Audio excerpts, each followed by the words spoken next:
All right, so 3 days in a row here. I'm back at the gym and getting ready to start the main part of my workout. Just got done warming up, and basically, I do a similar warm up almost every day. Similar. At least in the movements that I do, one of the first things I do is to try to kind of correct my posture. Ever since that I've developed, this foot and ankle problem, way back when I was in college, pretty much every day that I wake up, I'm a little off balance. And the reason why I know is because I take the time to do a few balance and postural exercises to figure it out. Ultimately, I want to try to be at my tallest point, but I always want to shift off to one side because of this foot, and it helps me to figure out what I need to do next. So I do a couple balance exercises. I do the wobbler literally every day because it helps me to check my side to side weight shifting as I'm going back and forth, and also helps me to warm up my ankles and get my feet more activated, and then I continue and move on to doing the ball work, to get my core and my hips and everything loose and my shoulders activated, and I literally do that almost every single day. And it's a complete game changer. I know not everybody else has the time to put that in before they actually do their full workout, which is what I'm getting ready to do next. Even if I don't decide to do my workout afterwards, I always do that routine first, just to get my body primed and ready to go.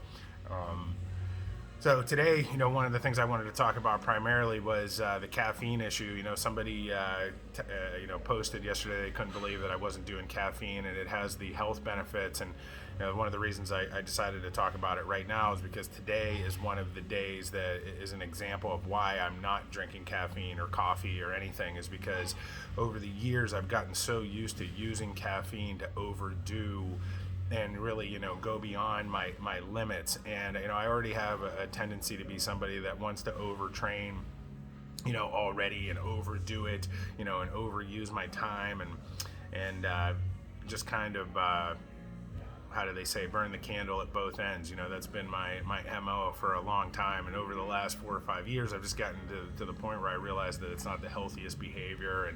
And as I turn 40, I realized that I want to keep my body in the best shape possible for the long term. And ultimately, one of the things that people don't realize is that caffeine has a big narcotic effect.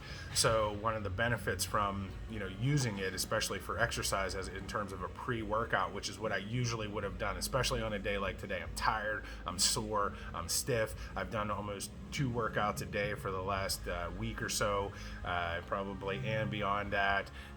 I've been being really consistent, with what I've been doing. And typically on a day like this, in the past, I would have plowed a bunch of caffeine, came in here, did my workout, and broke myself down even more. And then, for the next few days, sit around and wonder why my body's hurting so bad, or why my next few workouts are going to suffer.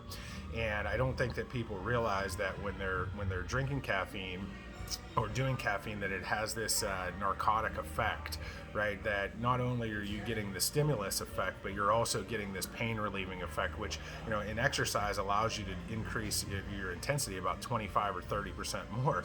So if you think about that and you go, okay, well, if I'm going to increase the amount of the volume or the intensity of what I'm doing in any activity 25 to 30% beyond what I'm normally supposed to be able to do, like, how long can you seriously continue to do that and sustain without breaking yourself down more, right? We know that training has a big component of progressive overload, but how long can you continue to do that?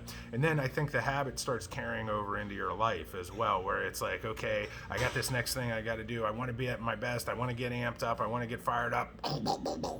Caffeine down, boom, ready to go, and into it. And that becomes the addiction, not only, for having that energy, but for the performance that you get afterwards. And, coming back to like imposter syndrome and all these things that people are talking about. Yeah, you're kind of in a fabricated, manufactured, fake type of version of yourself, where you're getting unrealistic outcomes or benefits. If you're really smart and you know how to do it and you can time it and you're a performance-based athlete and all those other types of things, there's probably a place for it. But I wanted to find out what my baseline was. I wanted to find out where I was energy wise, what was the real me, right? What I have in the tank compared to this caffeinated version of myself, and trying to get a baseline. So that's what I've been doing over the last 9-10 months or so. And I really couldn't be happier with my results. It's been a struggle, right? There's no doubt about it. I've had a big struggle trying to,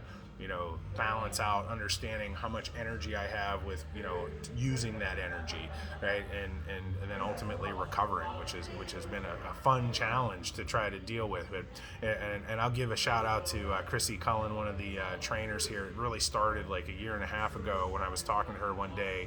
She's kind of been a big inspiration for me fitness wise here, because she's one of those people. She was a level 10 gymnast, and she just kind of does everything right. She's one of those people that does everything right. And when I'm around people like that, it makes me want to do better.